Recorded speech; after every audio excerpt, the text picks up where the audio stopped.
大家好，今日突然好想食豉油皇炒麵，呢個係以前我兩個女去飲茶嘅時候嘅指定 order，而家就喺屋企做俾佢哋食，睇下有乜嘢唔同。豉油皇炒麵其實真係好容易做，可以用買返嚟嘅熟麵，或者係用呢一種嘅乾麵餅都可以做，食起上嚟嘅分別係有嘅，不過唔大。今日我哋煮兩碟麵，一碟係用乾麵餅炒。我選咗呢一隻嘅蝦子麵嚟做，另一碟係用買返嚟嘅熟麵，比較一下做法，比較一下食起上嚟嘅味道同埋口感啦。今日我去超市揾咗好耐先至揾到呢一包嘅蝦子麵。你睇下貨架上呢啲乾麵嘅品種，哎呀，真係太多啦。不過我都係鍾意食呢一隻嘅老字號。用蛋麵嚟煮都可以㗎，不過我留返下次先啦。今日我用蝦子麵嚟炒豉油皇撈麵，先嚟睇下點樣處理呢一個蝦子麵餅啦。先煮滾一煲水，將麵餅放入去。麵餅放入水之後，馬上關火，用熱水慢慢將麵餅浸開。1分鐘之後，用雙筷子將啲麵打散。我揀蝦子麵嚟做係因為佢好容易熟，平時就咁煮幾分鐘就食得啦。所以咁樣用滾水浸咗佢之後呢，基本上佢已經熟咗50%㗎啦。打散咗之後，唔好將佢留喺個煲裏邊，要將佢倒出嚟，擎乾水，等佢乾身就可以炒啦。大概半個鐘就已經乾身啦。再嚟睇下呢一包買返嚟嘅熟麵，話明係熟麵，咁即係呢啲麵已經煮熟咗㗎啦，稍為過下火就可以食啦。但係生產商為咗唔想啲麵黐埋，佢喺入袋之前會放一啲粉，令到啲麵條乾身，所以喺炒之前一定要將佢洗乾淨。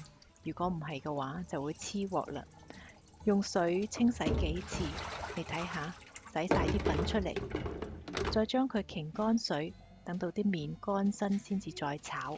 一樣我都係放咗半個鐘，而家佢好乾身啦。跟住落嚟調味同埋炒麵嘅過程都係一樣嘅。首先準備配料啦，我用咗綠豆芽、韭黃同埋蔥切段，紅蔥頭切粒。薑切絲，蒜頭拍一下就得啦。調一個豉油皇，熒幕上邊有材料份量。豉油皇炒麵多數係會有呢幾樣嘅調味料：蠔油、豉油、草菇老抽係用嚟調校顏色嘅，紹酒、糖。將呢啲調味料先攪勻備用。先用油起鑊。加入蒜頭、紅蔥頭爆香，加入芽菜翻炒幾下，加入韭黃，再加入蔥段，再翻炒幾下，咁樣就可以起鑊啦。唔需要添加任何嘅調味料，如果唔係嘅話呢，芽菜就會出水噶啦。亦都唔好煮太耐，芽菜、韭黃煮耐咗就會腍晒，唔好食。因為呢一個豉油皇炒麵，我哋係要有甘香酥脆嘅口感。最緊要係先爆香啲料頭，等呢啲材料吸收咗紅蔥頭同埋蒜頭嘅香味，唔需要炒好耐。記得起鑊之後，仲要將芽菜、韭黃攤開一啲，等佢快啲散熱，咁樣就唔會出水啦。因為之前啲芽菜係有糖分，好容易令到隻鑊燶咗，所以要洗淨個鑊先嚟炒麵。喺外邊食嘅豉油皇炒麵，多數都會有豬油嚟炒嘅。我今日咁啱有雞油，咁我就用雞油嚟起鑊啦。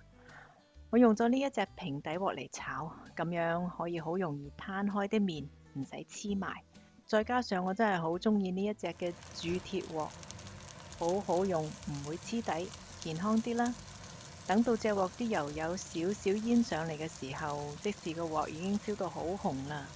輕輕咁樣將啲麵放上去，記住唔好馬上翻炒，要先煎佢1分鐘左右。